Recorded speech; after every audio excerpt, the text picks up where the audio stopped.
এ ভাই, তোমরা যারা নতুন ট্রেন্ড বন্ধুর উপর না, বন্ধুর হাতের উপর যারা জলাতঙ্ক ফালাইতেছো, বুঝছ?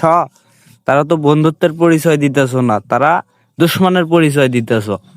মানে বন্ধুকে বিপদে ফেলে কেমনে এমনে জ্বালান যায় সেটা সহাইতেছো তাদের হাত দিয়া, যে তোরা কি সইবার পারবো। যাই হোক, যদি এমনে সও, মানে অন্য বন্ধুদের ভিতরেও ভেদাভেদ সৃষ্টি হয় অবশ্য।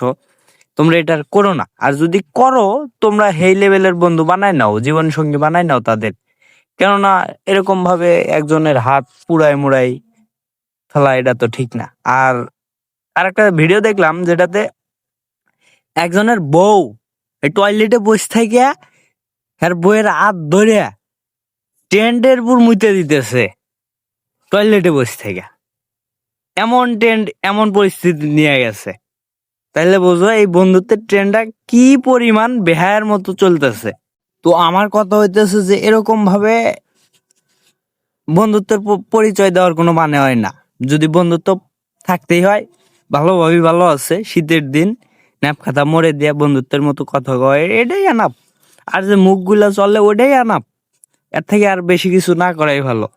আমার হাতও ভালো আছে, ভাত খাওয়ার সময় কোনো অসুবিধা হয় না।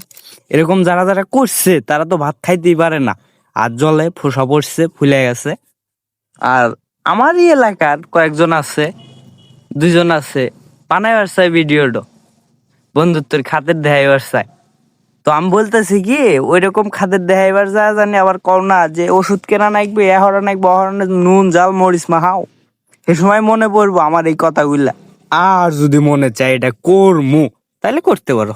নিজের জীবন তুমি দিবা, আমার কি? ভাত খাওয়ার সময় কষ্ট হবে, আমার কি?